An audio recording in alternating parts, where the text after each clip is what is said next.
Hello guys, ഇന്ന് നമ്മൾ വന്നിട്ടുള്ളത് പാലക്കാടിൽ തന്നെ പ്രകൃതിയായി സൃഷ്ടിച്ച ഒരു ശിവക്ഷേത്രത്തിലേക്കാണ്. അതെ, അധികം ആർക്കും അറിയാത്ത ഒരു ശിവക്ഷേത്രം.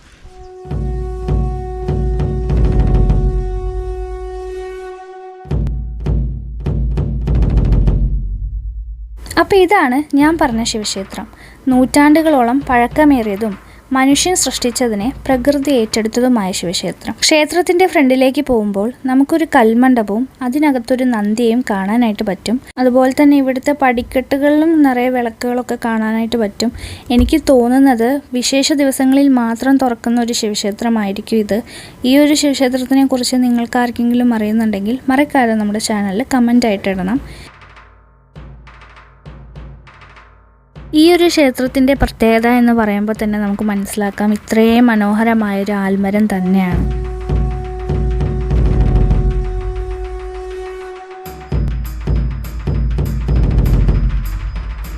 ശരിക്കും ക്ഷേത്രത്തിൻ്റെ 3 സൈഡിലും ഈ ഒരു ആൽമരത്തിൻ്റെ വേരുകൾ ഒരു മതിൽ പോലെയാണ് നിൽക്കുന്നത്.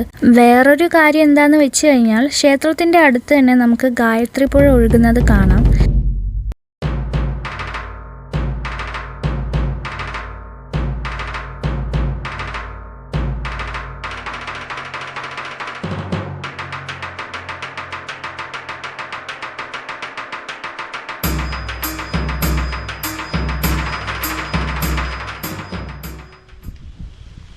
അങ്ങനെ പ്രകൃതിയാൽ ചുറ്റപ്പെട്ട നമ്മുടെ ഈ ക്ഷേത്രം എല്ലാവർക്കും ഇഷ്ടമായെന്ന് ഞാൻ കരുതുന്നു.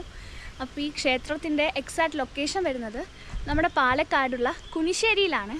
അതുപോലെ തന്നെ ക്ഷേത്രത്തിൻ്റെ ലൊക്കേഷൻ ഞാൻ ഡിസ്ക്രിപ്ഷൻ ബോക്സിൽ കൊടുക്കുന്നതായിരിക്കും. അപ്പോൾ ഇതൊക്കെയാണ് നമ്മുടെ ഇന്നത്തെ വിശേഷം. കൂടുതൽ വിശേഷങ്ങൾക്ക് ചാനൽ മറക്കാതെ സബ്സ്ക്രൈബ് ചെയ്യൂ. Thank you so much for watching. By.